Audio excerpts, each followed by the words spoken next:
Whether I've got back-to-back tapings or I'm on my rest day, I love waking up in a space that just flows effortlessly.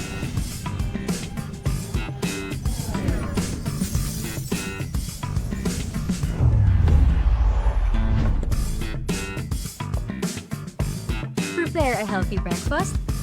Check.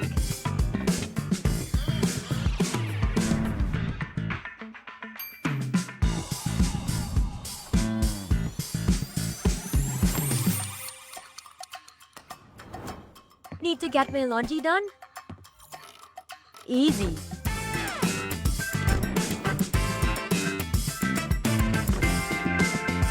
And on days when I need a little extra comfort, Hey TCL, turn on the AC. hey TCL, adjust temperature to 18 degrees. There's beauty in looking beyond the big picture perfect moments.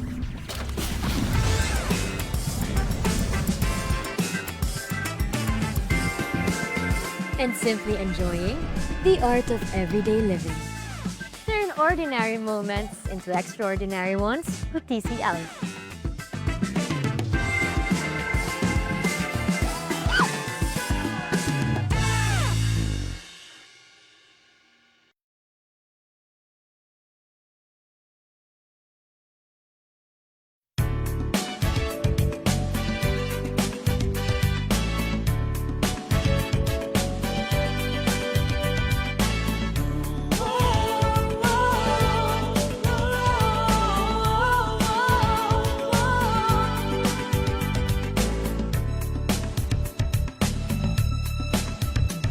Sadyang mahalaga ang buhay sa mundo.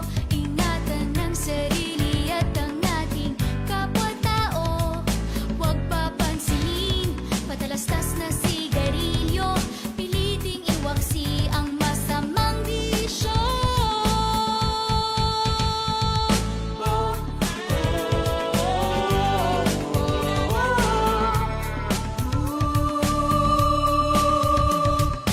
Yan ang halaga ang buhay dito sa mundo. Para sa ating sarili at sa ating kapwa-tao. Mga impormasyong mahalaga'y dapat malaman. Magliligtas sa ating at sa ating kabataan. Smoke free ang hangin at paligid na malinis. Smoke free sa awit na ito'y pinababatid. Smoke free, tinig natin sa hangin na maghahatid. Upang ang buhay natin ay di agad na mapatid.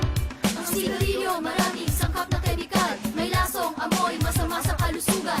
Usok at abo parang ulap na itim. Naglalakbay sa hangin, nalalanghap natin. Pag-iosip vape, maaari pang bawasan. Kung kaya mo rin lamang ay tuluyan ng iwasan. Para sa kabataan, magandang kinabukasan. Walang gasto, sakit, polusyon ang kalikasan. Smoke free ang hangin at paligid na malinis. Smoke free sa awit na ito'y pinababatid. Smoke free, tinig natin sa hangin na maghahatid.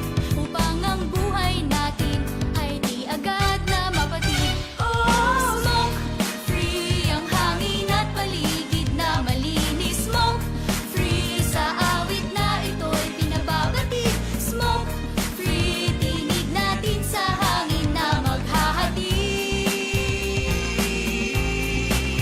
Upang ang buhay natin ay di agad na mapatid.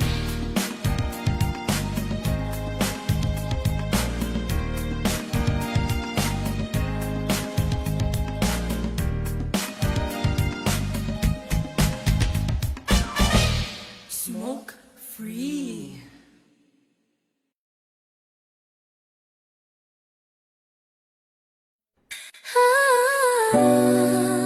Listen up. Hear the vibe so clean. Gotta go home, Dipper, baby, let's ride. Step in the store, feel the vibe so clean that I go Home Depot. Where the real ones win, that I go Home Depot. Where the real ones win, that I go Home Depot. Where the real ones win. Step in the store, feel the vibe so clean that I go Home Depot. Where the real ones win. Sa plan na mabali, papunta mamot-tama. Alupagway na nag-alala mo, tama mo to ba? Restro ng deck, BB audio sa tunog. Home upgrade time bro, saglit lang to tuloy-tuloy.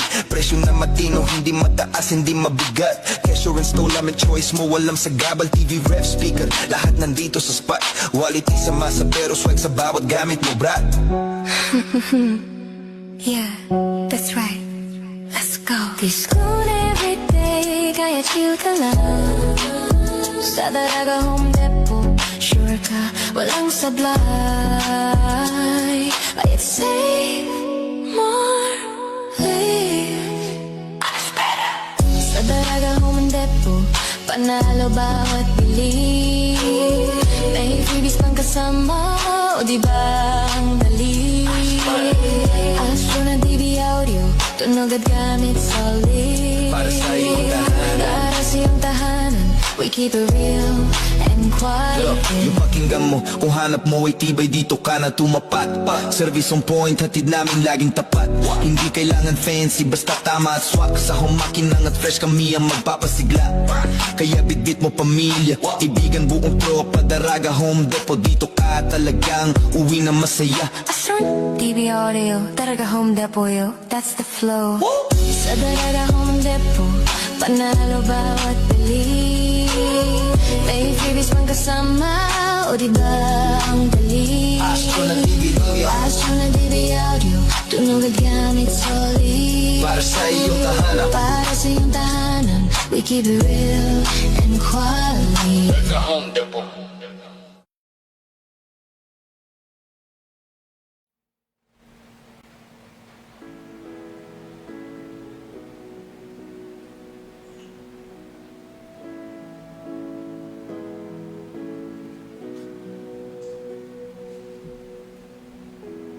Oh Lord, you've searched me. You know my way. Even when I fail you, I know you love me. Your holy presence surrounding me. Sa ngalan ng ating buhay na Diyos, ang ating Panginoong Jesucristo, isa po mapagpalang morning sa inyong lahat, mga ka-IBN, mga kaibigan, mga kapuso't kapatid, madlang people, taong bayan. Hello po, hello, hello. At the cross I bow my knee, where your blood Tayo po ay nandini sa IBN Live today. Araw po ngayon ng Miyerkules. Oy, mga kaibigan, pizza 15 na po tayo. Aba, siyempre, alam na natin lahat, sa mga empleyado, empleyada, alam natin na ito po ay araw ng kasiyahan para sa kanila. Sahuran na ho, ano? Maya-maya lang, magsasahod na po sila. Okay, siyempre mga kaibigan, dito na muna naman tayo sa salita ng buhay. Medyo matagal-tagal po natin na hindi na naman po ito natatalakay. Kaya minabuti natin po mga kaibigan, mga kababayan at mga kapananampalataya. Samahan niyo muli si Pastor Polly na sa pag-aaral ng salita ng Diyos. Again, sa ngalan po ng station o management ng IBN na pinangunahan po ng aming GM Sir G. Alianza at ni Ma'am Maricel Nator. Siya lang naman po ang CEO ng Daraga Home Depot. Kasama na po sa control, kasama ko ngayong hapon o ngayong umaga, si Kuya Jonathan. Mga kaibigan, ako sinabi ko na kanina, Master Polly, Kuya Polly, Lulu Polly, Pastor Polly. Okay? Mag-aaral tayo ng salita ng Diyos. Sabi nga ni Jesus, ano nga yung sabi ni Jesus sa Matthew 4:4? Man shall not live on bread alone. Okay?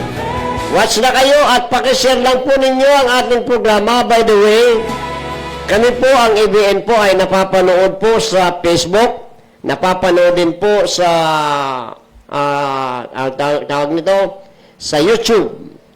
So, sa mga pinapadalan ko pong link na friend ko, i-open na lang po ninyo yan at i-share po ninyo. At pwede po kayong mag-message para habang nagpo-programa tayo, pwede ko po yan ang mabasa. Kung mayroon kayong mga sharing time, walang problem po.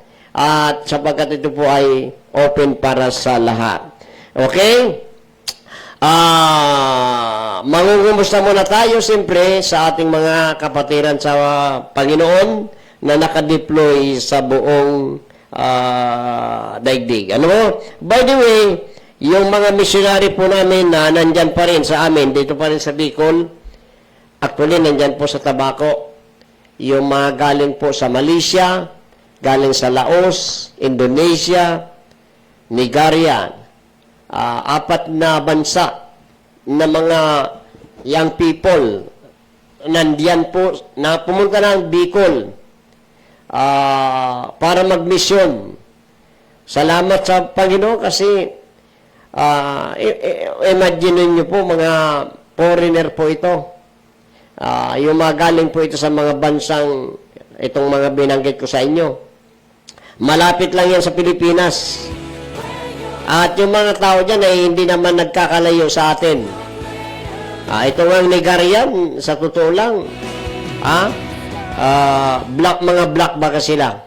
3 black ang nandyan sa amin ngayon. Pero mga kabataan pa yan, ang pinakamataas na edad dyan ay nasa 24. Okay? Bakit sila pumunta ng Pilipinas? Hindi ko nga alam kung magkano pamasahe galing sa kanilang lugar. Lalo na yung 2 taga Laos.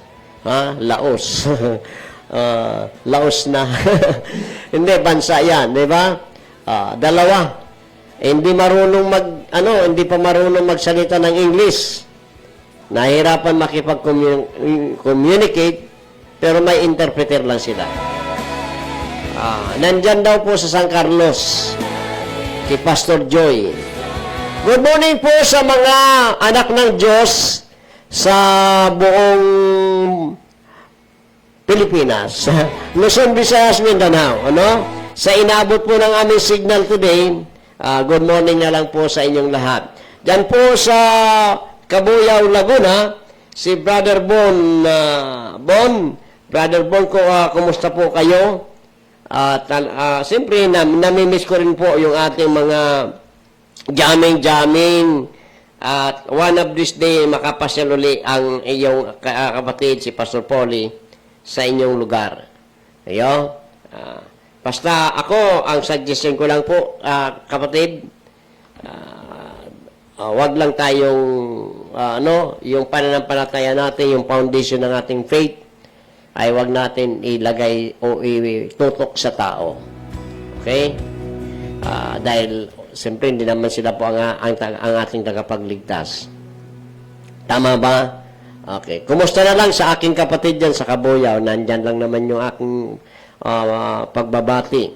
Si Ate Lilia at yung mga pamangking ko dyan. Doon sila Sheila, kay Nilo, kay Grace, kay Buboy. Okay? Gandang yung sa mga taga, Pasig. Pasig ba yun? Sila Paulo, Saldi, and Nikki. Okay? Good morning dyan sa mayroon tayong tagapakinig sa parte ng yung Dubai. Si Gerson Midrana na taga Barangay Tuliw, nasa Saudi. lagi po nakasubaybay po sa atin. Sabi niya, Master, pag ako'y hindi nakakapanood sa iyo mismo yung live, pero pag uwi ko sa bahay, pinanonood ko yung programa mo. At kasi matagal-tagal na rin itong kaibigan ko ito, kabarangay ko to, na nag-work sa Saudi. Si Jason. So, lagi ka namin pinagpe-pre Jason, at not only you, kundi kahit na yung ating mga kapitbahay at mga kaibigan natin, mga Pilipino, na nandyan po sa iba't ibang country, not only in Saudi. Basta, walang bansa na walang Pilipino. Amen? Okay? Gandang yung mga kay Daddy Joe. Okay. Daddy Joe, kung may report ka, no problem. Magpaano ka lang kasi i-accommodate kita dito ngayon. Nandito naman si Kuya Jonathan. Okay? Kung may nakatago-tago ka dyan na report, magpahiwatig ka lang. Magandang umaga po sa lahat ng mga Imbuega family ni Daddy Joe, yung kanyang mga pinsan, pamangkin, yung kanyang kaibigan dyan sa Puro na kapitan. Magandang araw po sa inyong lahat. Siyempre, sa mga pastors na kapwa ko, yung mga naniniwala sa akin at pinaniniwalaan ko naman kayo, magandang umaga po sa inyong lahat. Okay, magandang umaga po kay Pastor Angel Bunto. Ayan, Pastor Daniel Cabria. Magandang umaga po kay, sino pa yun? Pastor Dante, Pastor Ira, Pastor, Jeremiah Javier. Dito yun sa Alba, yung binabati ko. Mga tunay na kaibigan yan, talagang, kumaga, hindi plastic. Tunay na kaibigan. Mga kamanggagawa sa Panginoon. Ganang yung umaga po dyan sa Eriga. Ito po, isa po ito sa mga matalik nating friend kamanggagawa. Pastor Jeremiah o Jerry Kayong. Okay? Kaibigan niya si Pastor Orolfo, si Bishop, si City Councilor Orolfo. Ano na galing kapangaranan ka ni Orolfo? Orolfo sa mga ko dyan Orolfo. Magandang umaga po dyan sa mga, di ko nababati si Brother Bin, nandyan sa Ligmanan pala. Sa Ligmanan, Camarines-Sur. Good morning man po tabi kay Sister Lilia, kay Pastora Lilia dyan po sa Tabaco City, kay Brother Repi. Nagumaling na po siya sa kanyang pagkakakumpay sa hospital. Salamat daw sa mga prayer ninyo. Good morning din kay yun po sa Tiwi. Mga taga-Tiwi po, kumusta kayo dyan sa Tiwi? At kay Ate Leonor dyan sa Tabaco, sa Cormidal. Kay Sir Putol dyan po sa Cormidal, kumusta po? Sa mga taga-Tuliw, kababayan ko po sa Tuliw, kumusta po kayo? Hello sa inyong lahat. Dyan po sa Barangay Hall, nandyan po si Kapitan Mateo Aribalo, nandyan po yung aming sekretary, at saka yung lahat ng members ng Lupon. Nakasend pala ako dyan sa inyong walls. Pasintabi po sa mga taga-Lupon sa Tuliw. Nag-share lang ako para kung in case na mapindot nyo yan, may load kayo, gusto ko lang ipaabot sa inyo na binabati ko kayo. Lahat ng mga members ng Lupon ng Tuliw, Barangay Tuliw. Okay? Mamaya, irisin ko lang naman yun para hindi makasagabal. May mga basketballista at mga referee, muli isang mapagpalang hapon sa inyong lahat. Sino pa ba ang aking mga baba? Happy birthday po sa inyo, yung mga may birthday ngayong July. Okay? Siyempre, mga makuapo ko, si Talia ka at natawag lang kanina. Namimiss niya na daw po ako. Siyempre, kayo din dyan sa Cabuyao, sa Laguna. Ay, Santa Rosa pala. Magandang hapon dyan ay umaga kaila Joy, Rom, at siyempre kay Honeyfield. Sa mga tagaligaw, Ate Josie, Eken, kumusta? Salamat. At kay Pading Tony Albor. Pading Tony, kumusta man po tabi? Okay man kami digdi sa lugar mi. Kumusta po sa mga nasa evacuation center, ano? Yan po sa First District, uso ko yan ang face mask. Matapos na inibagang Mayon Volcano, mga kaibigan, pinagtatansya na anytime daw po ngayon pong July, baka mayroon pong maganap na isang malaking pagsabog ayon sa PBOX. Pero hindi nila alam kung kailan yun. Hindi nila detail kung anong araw, anong pizza, wala nga doon. Basta, ina-anticipate nila na dahil po sa mga ipinapakitang pagkilos ng Mayon Volcano noong isang araw o isang gabi, ito po ay bumuga uli ng usok na yung pong napuntahan ng mga usok ay yung pong Bakakay, First District, Santo Domingo, kasama niyong Malilipot, Tabaco. Yun po ang sitwasyon namin dito sa Albay, mga kaibigan. Kaya, just pray Albay, dahil isa po sa mga, ano yan, ano ang tawag nito? Kalamidad ba to? Disaster namin dito. Although na, minsan, pag wala po, kapag tahimik si Mayon, magandang panoorin. Kagabi, tinignan ko habang pauwi ako sa Tabaco, nag-aapoy ang bunganga ni Mayon Volcano. Okay? Sa mga nag-aalala sa akin, mga kamag-anak ko dyan, nagtatanong kung kumusta. Okay naman po ako dito. Okay naman yung family namin dito. Okay? Pagka mayroon na pong mamaya na mga kadagdagan ng mga babasahin ko na lang po ano, yung mga nakalimutan kong batiin, o yung mga taga-Sorsogon, siyempre. Oy, belated happy birthday, Pastor Leonard Salazar. Yeah. Pastor Joey pala, si Pastor Joey Baltasar ng Tabaco City. Lagi bang ako, Pastor Puling, naghihiling kang sa imong live program. Iyo, Pastor, salamat po, Pastor Joey Baltasar. Okay? Si Brother Nestor po dyan sa Barangay Hall, kang San Lorenzo. Kasama na dyan si kasamang Katupi, yung aking partner dati sa programa sa Tabaco, nung hindi pa siya kapitan. Reporter niya ako. Siya po ang programmer. Kuhanin ko yung salamin ko dito kahit sira. Kasi magbabasa tayo ng salita ng Diyos. Ano? Okay. By the way, bago po ako magbabasa ng Bible, in-announce ko na po ito. Ewan ko kung may mag-claim nito. Kung wala mag-claim, walang problema. Hindi naman mabubulok ito eh. Yung Bible na dala ko dito sa estasyon, 3 yata yan, kung di ako nagkakamali, 3. Ito po ay dinala ko kasi yung gusto po na makapag-avail ng Bible. Kaya lang ito po kaya talaga ay English. Yung isang humingi sa akin, Tagalog yung gusto. Wala pa pong available na Tagalog. Pero nag-request na po ako na baka bukas makalaw mayroon na ano. Si Daddy Joe, gusto garikan ni Daddy Joe, Bible na Tagalog. Ano gusto mo, Daddy Joe? Tagalog o English?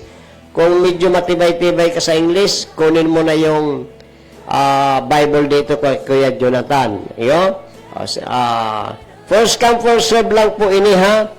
Pero kahit na, alimbawa, naubos na po ito, tapos mayroon pa talagang magsabi, Pastor, kami man, ako man.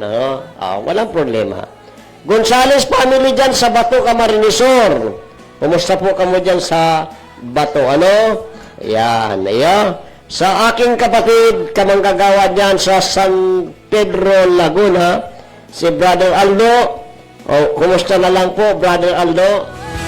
At ang ministry mo ay patuloy ko pong ipinagpipray. Okay? Tama? Okay. Sige po. Medyo mahaba-haba naman po ang ating oras sa estasyon. As long as nawala po yung susunod sa atin, mag-go signal na lang ito si Kuya Jonathan. Anytime pwede po nating stop ang ating program. Sana po makatulong itong ating pag-aaralan today. Okay? Kung kayo po ay may mga Bible, samahan niyo po akong buksan ang chapter 25 ng Matthew. Okay? Tama ba ito? 25. Yan. Yan. Ito po ay ang ating pag-aaral dito yung, sabi rito, talinghaga tungkol sa tatlong alipin. Okay?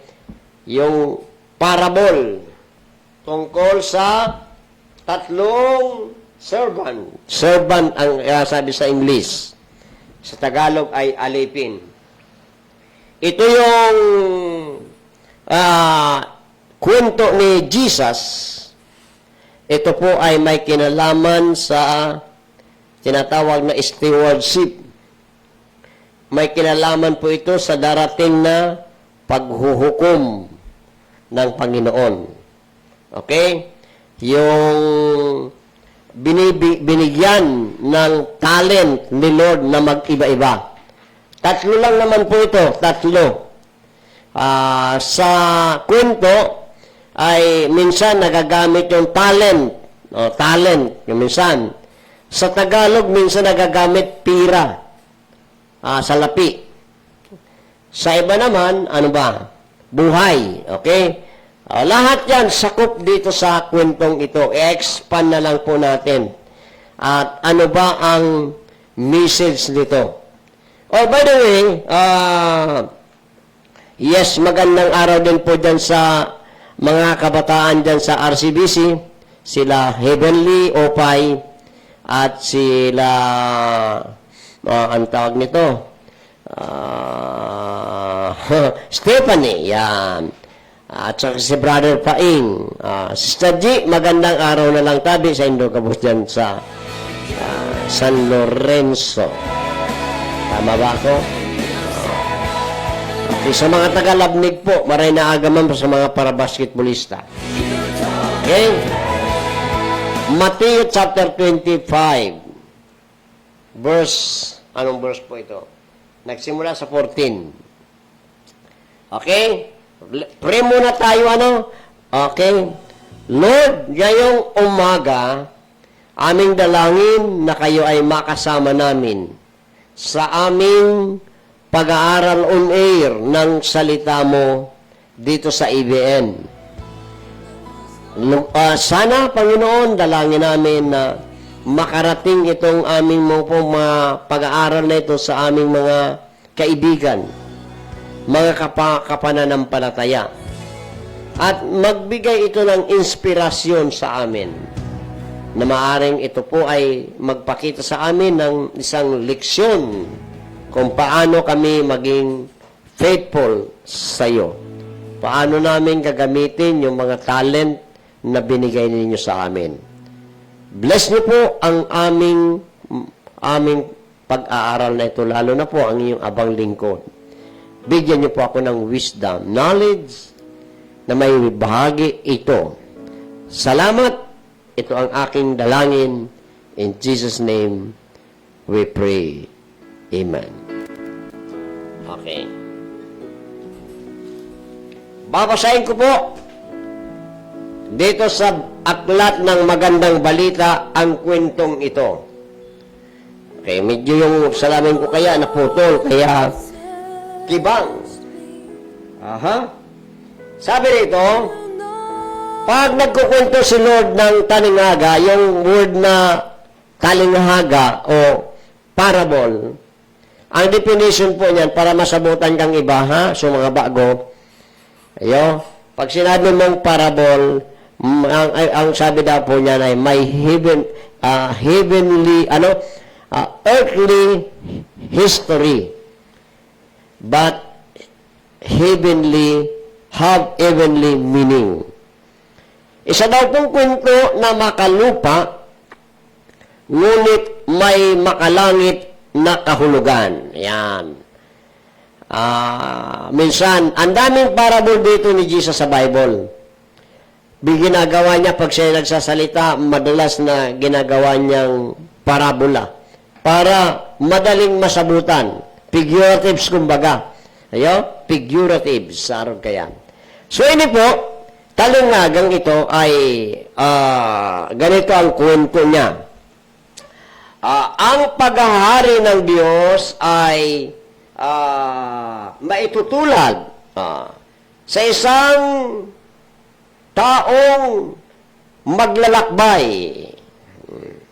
Kaya't tinawag niya ang kanyang mga tauhan at ipinagkatiwala sa kanila ang kanyang ari-arian. Maliwanag na. So, yung daw po, yung kwentong ito ay may kinalaman sa paghahari ng Diyos. Tulad daw po ito ng paghahari ng Diyos. Mayroon isang lalaking tinatawag na manlalakbay, pero mayroon siyang mga tauhan. Sabihin na natin, ito po ay isang milyonaryo. Ngayon, nagbakasyon, naglakbay. Tinawag niya ang kanyang mga tauhan. At upang ipagkatiwala, tanda natin dito yung word na ipinagkatiwala, na ipinag-entrusted po sa kanila ang kanyang mga ari-arian. Okay? Sa mga tenant dyan, sa mga tenant, yung mga katulong sa bahay na pinagkakatiwalaan, sa mga remnant dyan, makinig kayo. Dahil ito po may magandang lesson sa inyo. Sabi rito, binigyan niya ng salaping ginto ang bawat isa ayon sa kanyang kakayanan. Binigyan niya ang isa ng, sabi rito, binigyan niya ang kanyang mga katiwala. Ano na rito, binanggit dito, pera salapi, ginto, okay? Binigyan ng pera. Siguro sabi rito, binigyan niya ang isa ng 5,000 salaping ginto. Noong panahon, itong perang 5,000 salaping ginto, noong mga panahon, kung sa ating panahon today, ano na po ito? Milyon na po ito. Milyon po ang pinag-uusapan dito. Noon, 5,000 lang. Alam naman ninyo mga kaibigan ngayon sa mga mayayaman. Yung 1,000 ay nilalang lang nila yan. Parang sinsilyo lang, parang barya lang, mga kapatid. Naalala ko tuloy nung ini-interview yung mag-asawang Diskaya na yung bumili ng 14 mga iba't ibang luxury car. Yung isang car na nabili niya, sabi niya kay Julius Babaw, ito ang pinakamurang nabili ko. Sabi ni Julius Babaw, bakit magkano ba to? Sabi niya, 500 million lang. Lang 500 million lang. Pero mo yan. Amantala tayo, ako nga, nangangailangan na naman ng Gcash, wala na naman pang gasolina.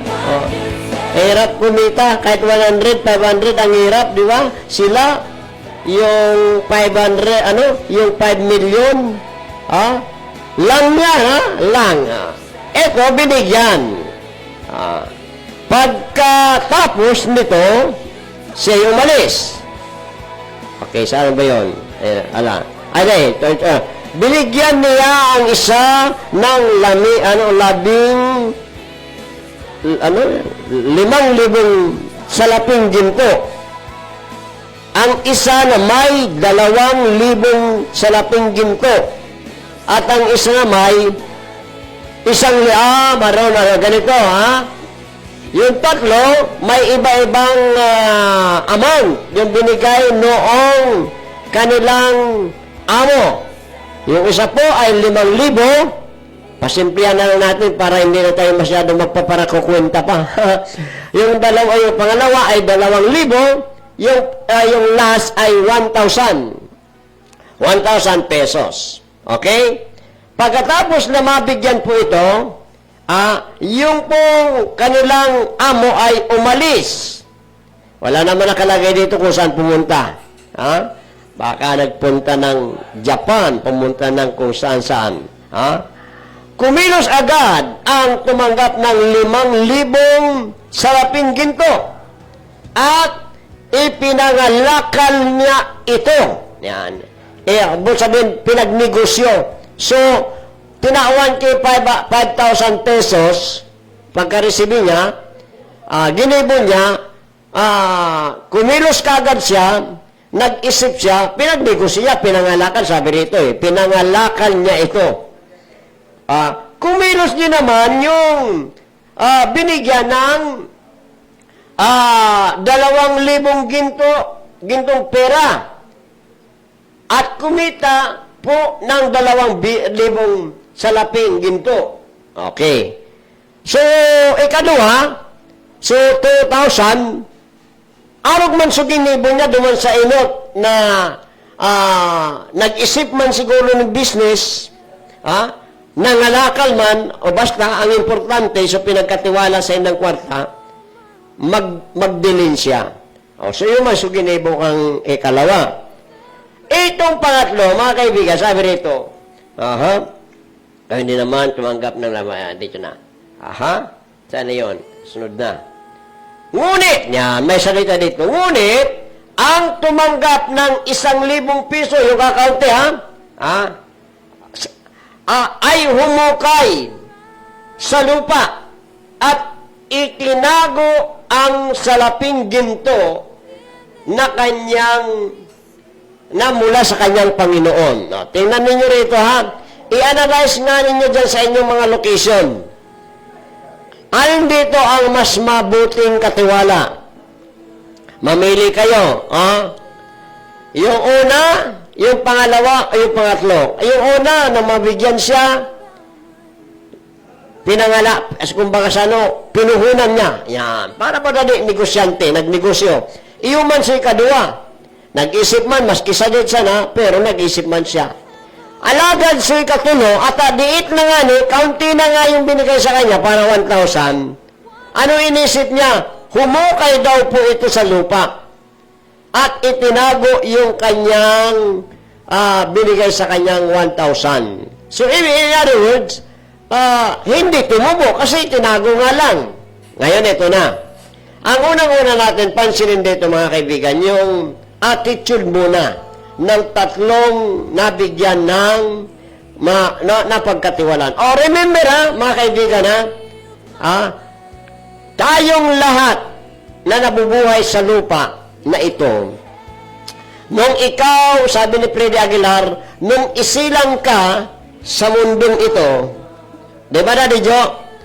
Wala kang pag-aari, wala kang nadala o dinala galing sa sinapupunan ng iyong nanay ng anumang treasure, pera o kayamanan. Wala. In fact, nung ikaw ngay silang, uhbad ka. Di ba? So, nung isilang ka sa mundong yun, walang-wala ka. Ang lahat mong tinatamasa ngayon, makinig kayo kung mayroon ka man ngayon, mayroon kang lupain, mayroon kang mga mansion, mayroon kang resort, mayroon kang business, kung mayroon kang mga sasakyan, iba't ibang klaseng sasakyan, mayroon kang impok sa mga bangko, sa anong klaseng bangko mayroon kang ganyan, mayroon ka bang alkansya, Lahat na lang. Lahat yan, mga kaibigan, tandaan nyo. Yan ho ay ipinagkatiwala lamang sa'yo. Ng sino kaya? Sino? Sino, Daddy Joe? Ng Diyos. At ito pang pinamatindi dyan, ha? Dapat ninyong, ano yan? Malaman na ang isa sa mga ipinagkatiwala sa atin ng Diyos ay ang buhay mo. Yan, ha? Pinagkatiwalaan ka lang ng Diyos ng buhay. Your life is not your own. Ang buhay mo, hindi mo pag-aari yan. Okay? Now, ito po, ang attitude nung una ay yung limang binigyan. Mapapansin nyo na hindi siya nagmayabang. Hindi siya nangutya doon sa ibang kapwa niya alipin na yung isa dalawa lang, yung isa kaunti lang. Parang ganito, ako nga ang pinakapadaba, ako nga ang pinakakuan, kasi kaya mas marami ako kaysa sa inyo. Di ba mayroon mga taong ganyan, lalo na kung medyo, sabi sa Bicol Card, ayo-ayo. Ayo-ayo. Napaka-powerful niya. Napaka-demanding niya. Lalo na kung ikaw ngayon sa pamilya, maski sa pamilya, kung arin dyan yung igwahon, so may trabaho, may income, iyon ang medyo burubos baga sa pamilya. Maski sa Pilipinas, kita nyo, kung sino yung mapera, yun ang, labi-labi. Kaya marami ba ganyan? Saan kaya ka? Kibos ngaya, kibos. Tawag natin boss. Bakit? Nangangamungan lang tayo. Ikaw ay maaaring trabahador lang ni boss mo. O katiwala ka lang, o ano man ang posisyon mayroon ka. In other words, kapag ka mayroon kang posisyon na nakakataas ka sa iba, ang iba kapag ka nakikita nilang medyo angat sila sa iba, ang tingin nila sila ng pinaka, alam mo na, sikat. Diba? Sila ng pinakasikat. Pumapasok na po din yung tinatawag na kayabangan. Diba? Marami ba kayong kilalang mga mayayabang na tao? Di ba? Pumapasok na dyan yung mga kayabangan. Marami dyan na minsan, ang matinding yan, yung mga mayroon ng mayaman, yung mga mayayaman na nga, yung mga nakakaangat-angat na nga sa buhay, ang matinding dyan, pinagsasamantalaan pa yung pag-aari ng iba. Diba? Kita nyo, mayroon bang nangyayari sa Pilipinas? Marami na nangyayari sa Pilipinas. Marami na ng lupa, bibilin pa yung lupa mo, hanggang sa mawalan ka. Tapos magpapalimos ka na lang. Ganun sila. Kasi magagawa nilang bumili ng maraming lupa. Kasi dyan sa Tiwi Albay, naggalas ako dyan, mga kaibigan, mga kababayan. Dito po sa Bicol, ito sinasabi ko. Kasi yung mga taga-Maynila, saan yan, Tiwi? Sabi ko, dito sa amin, sa probinsya namin. Mayroon dyan, sabi ng marami dyan, nung buhay pa po si Pai David Biato, yung Vice Mayor ng Tiwi, yun ang nagkukwento sa akin. Alam mo nga, Master Paulie, 60% ng lupa dito sa Tiwi, pag-aari ng mga pobre. Kala ko pobre, yung pulubi. Ay, hindi pala, mga kababayan. Dahil dyan sa Tiwi, may apelyido dyan na pobre. Pobre. P-O-B-R-E. Pobre. Pero hindi mo yung pobreng pulubi siya. I-apelyido niya yan. Kaya nakakapag-ano nga dyan sa Tiwita, ang pinakamayaman dyan, pobre. Grabe yan eh. 60% lang po ng lupain dyan. Paano kaya naatim nito? Pati mga bulubundok dyan sa may parting Malinaw, may parting Tiwi. Kipobre nga yan. Kaya sa mga, kung madibino mga resort dyan sa Malinaw, sa Katiwi, may wason. Puro ang kipobre. Puro Totoo yan mga katiwala. Pero, may mga tao na kapag nakakaangat-angat, nagmamalaki sila. Dinadown nila yung iba, purka kasi, wala ka ibaksa. Ito po iba. Yung 5 binigyan ng talento, mga kababayan, mga kaibigan, hindi siya nagmalaki. Bagkus, ginamit niya sa tama. Ayan ang magandang terminology. Yung binigay pinagkatiwala sa kanya ng boss niya, ginamit niya sa tama. Ninagnegosyo siya, nangalakal siya, mga kababayan, ginamit sa tama. Yan ang dapat ninyong tandaan, Now, tayo, na pinagkatiwalaan ng Diyos, ng mga treasure sa buhay, talent, etc. Okay? Lalo na yung buhay. Dapat gamitin natin iyan sa tama. Opo. Amen ba? Amen. Yung buhay mo, gamitin mo sa tama. Huwag mo sayangin yung buhay mo sa mga bagay na makakasira ng iyong katawan. Alam nyo, huwag nyo sisisihin ang Diyos. Huwag nyo sisisihin yung mga kamag-anak nyo kapag kayo po'y nagkakaroon ng karamdaman. Ayon sa survey, ayon sa pag-aaral ng mga dalubhasa, ang tao daw po sa balat ng lupa, 99.9% may mga karamdaman. May taglay-taglay ng karamdaman. Bahagi ba ng buhay ng tao ang karamdaman? Nilikha ka ba ng Diyos, kaibigan? Upang sabi ng Diyos, okay, nilikha kita, anak, pero tandaan mo, pag ikaw'y lalaki o lumaki na, kaakibat mo yung sakit na rheuma, mayroon kang arthritis, at alta-pressure, may bukol ka, ano pa, yung mga karamdaman ba ngayon? Ganun ba ang, mayroon bang talata niyan sa Bible na nabasa kayo? Na nilikha ka na ng Diyos, tapos kakibat yung mga ganong bagay?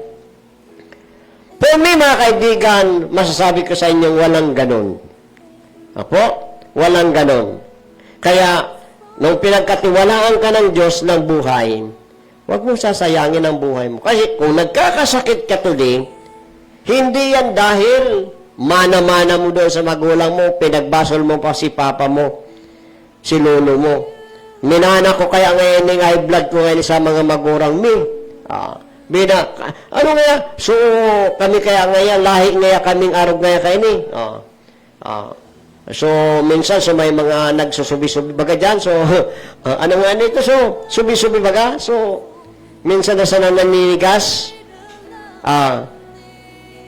Tapos mga pirang minuto na ulian. Sabi kang iba, ay, sa pamilya mi kaya ngaya, sa mother side kaya ngaya, igwa ngaya kami kaan. Kaya naniniwala sila na mana-mana ang sakit. High blood, cancer. Paano nga sa sunulog mo ngayon, nagadan nga ito sa cancer. Kaya nga si nanay, si tatay, si kuya, si ako, may cancer man. Mali! Wala pong, hindi ako naniniwala dyan. Dahil hindi po yung sinasabi ng Diyos, makin mo. Ang lupit naman ng papa mo. Ang lupit naman ng lolo mo. Sa dami-dami ba namang ipamamana sa'yo? Ipamana pa sa'yo yung tinatawag na sakit? Mali! Sabi kang kabarkada ko dun sa San Roque, so, kapwa ko para tricycle, sabi, halia daw ngayon sa isip mo. Halia daw ninyo sa isip ninyo, mga ganun pong kaisipan. Ang totoo, kaya ang tao ay nagkasakit dahil sa kanyang kapabayaan. Sa Isaiah may sinasambit yan, may nagawa kang mali. Kaya, pag nagkasakit ka o may sakit ka ngayon, Isipin mo, ano bang nagawa mo nung araw na mali? Na ngayon ay pinagsisisihan mo na. Maraming mga ganyan tao. Oh, yung kaibigan ko dyan, nakikinig yun, nanonood yun, di ba? Sinabi ko na sa'yo, stop smoking. Because smoking is dangerous to your health. Si Lolo nga ngaya, nagadan niya, 90 anyos para pakgot. Sige, chain smoker. Ngunyan na, mas batua pa nga ni ako sa iya, para ang edad niya siguro 49 anyos, dahil pa nga niya 50. Dahil na makapulag. Ngata, may rayuma, may arthritis, bahana, nang uubag ang mga tuhod, mga kaibigan. Tapos, may weak lungs pa. Ang sabi pa ito, weak lungs. Ano ba? Sosyal. Mga kaibigan, weak lungs. Kang panahon ni ang weak lungs, TB yan. TB. Ngata, nasobrahan sa pagsigarilyo, sa pag-inom. Kang inapot ko, na-hospital ini, kulang-kulang gayo din yung 2 bulan sa hospital, digdi sa BRTT, taga Bicol. Bagang, dahil kung mapigpangaranan ang pangaran mo, dahil ka mag-react dyan, ano nangyari? Kang pag-uli, siguro, napayuhan na kang doktor. Biyo? Kababisita ko. Kumusta na ako to, gang? Okay na kaya? O ano na? Ano na ngayon kung buhay mo? Ano ngayon, nagpapaumay ngayon, master. Nagpapagaling, master. Pastor. Okay. Talaga? Ano ba nararamdaman mo? Sabi ko, eto, minsan nahirapan ako huminga. Dami na, mga komplikasyon pa, Master Polly. Di ba sinabi ko kasi yan sa'yo noon? Ikaw ba nagsisigarilyo pa? Sabi ko ganun. Tinanong ko, ha? Sabi niya, ay, hindi na, Pastor! Tinigil ko na po yan! Wow! Sabi ko. Ba't yung pag-iinom mo? Ay, di na nga. Minsan-minsan nga, pag medyo nakakanamin nga, dahil na nga na. So kaya na siya na nga. Pero dahil na nga, bakong araw ka itong sugapa. Kita niyo mga kaibigan, kailan siya tumigil? Kailan kayo titigil? Hello! Kapag kayo po ay may mga komplikasyon sa lawas nindo, dahil na nga ako masigarilyo, dahil na nga ako mainom, lalo na kung madroga pa. Diba? Diyan nagmumula, may nagawa kang mali, kaya ka nagkasakit. Yun ang katotohanan yan, mga kababayan. Kasi yung buhay mong iyan, pinagkatiwala lang yan ng Diyos sa iyo. Kapag sinira mo yan itong sinasabi ng Diyos, tingnan mo. Kaya ingat kayo mga kaibigan. Minsan, magsisisi kayo kung kailan tapos na. Anong gagawin? May maintenance ka na. Dahil ka na nakapagdurulagan. Magtagadurulagan ka niya kutugang. Dahil na maluya na. Dakol ng mga bawal na mga pagkaon niya. Naghilang na. Kang maliksi, anong ginigibo? Basahan ko ini sa inyo, ha? Iniba ko iningaya ka mo. Napigdadagitan ko, pigkukundinar ko. Dahil, kaya kung kamo magtubod digdi, nasa sa indo po yan. It's up to you. Basta ako yung ginibo ko, tinaram ko. Ining tinataram ko sa indo, not my own. Nasa Bible po ito mga kaibigan, kaya sinasabi ko nga sa inyo, that's the reason why na tayo po as long as possible, kung ako lang mayaman, magpapatayo ako ng isang printing press na malaki. Maggagawa ako ng Bible na napakarami. Kung mayaman lang ako, ako'y katulad ni Saldico, katulad ako ni Romaldes, naku po, magpapatayo talaga ako ng isang printing press. Magpapagawa ako ng Bible. Lahat ng mga Pilipino, bibigyan ko ng Bible. Ako din doon sa kanyang naiintindihang salita. Mayroon pa nga akong nabasa, Facebook, sabi ng Facebook, Sa palagay mo, Anya, kung ikaw, Anya, ang tatanungin, kailangan bang ang Biblia ay pag-aralan sa eskwelahan? Sabi ko sa loob ko, kailangan pa bang i-memorize yan? Ha? Kailangan pa bang i-memorize yan? Alam nyo, kung parte siguro ng kurso ng tinatawag na curriculum, ang Bible sa school, palagay ko mga kaibigan, walang bata na magiging katulad na nangyari doon sa Tacloban. Wala. Mayroon din nagtaturo sa mga bata, ang problema, tinuturo reliyon. Ha? Ngaya, katikista ngaya digdi. O, anong pagtuturo dyan? Bako man Bible. Ayun? O kaya, mga kababayan, sabi rito ganito, hindi ba ninyo nalalaman na ang inyong mga katawan ay bahagi ng katawan ni Kristo? Sabi niya rito, kukunin, saan na yan? 63, tama ito? Dito tayo sa 316. Ito. Hindi ba ninyo nalalaman o alam na kayo'y templo ng Diyos? At, at naninirahan sa inyo sa inyong buhay ang Espiritu ng Diyos. Parurusahan ng Diyos ang sino mang magwasak ng templo niya, sapagkat banal ang templo ng Diyos at yan ay ang iyong katawan.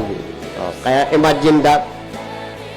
Dahil pala nindo aram sa Espiritu ang Diyos nag-i-star sa templo.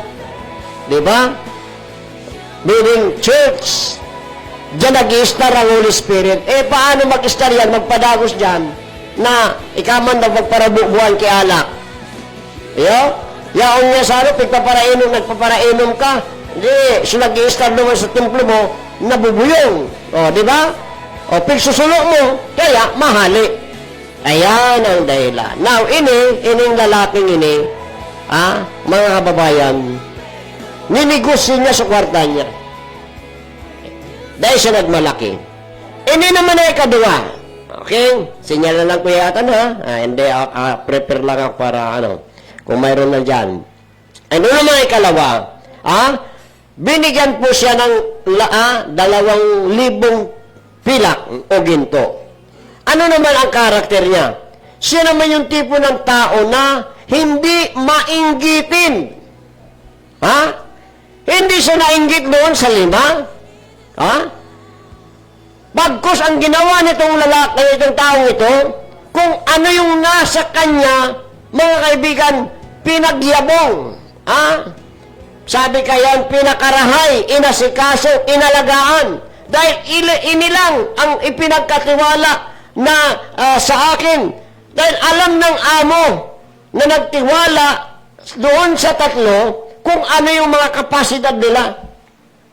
Tandaan mo mga kaibigan, mga kapatid, alam ng Diyos kung ano ang kapasidad mo. Dahil ka man tatawang kang Diyos, na dahil mo kaya. Ayan ang tandaan ninyo mga kaibigan. Alam ng Panginoon yan, na hanggang dito lang, limitado ka lang, hanggang dito ka lang. Kaya yung iba, kita nyo, ano ang nangyayari? Sa sobrang mapaghangad na mga tao ngayon. Example lang, sample lang natin ito mga kababayan, ano nangyari doon sa Discayas family, sa mag-asawa? Hindi ka pa ba masatisfy? Ang iba nga dyan, kahit karag-karag na auto, ugmahon na. So tulak-tulak pa nga ni. At least igwasin ng 4 wheels. Diba? Ay iba nga ni, bisikleta sana. O ang iba, so motor na, karag-karag na, arog ang motor ko, karag-karag na.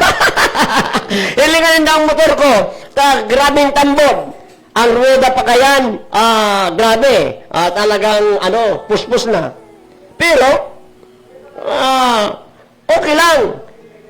So this Kayas family, ayan na, ayaw na, may nadadahog na ako dyan sa luwas. Mabalik na lang ako taon-taon, tatabitin ako digdi kuyatan.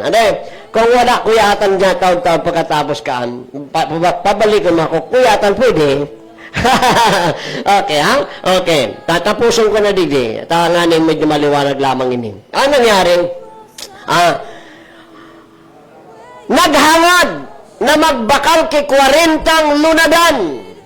Ano nangyari sa buhay ninda? Bako nagkawindang-windang sa buhay?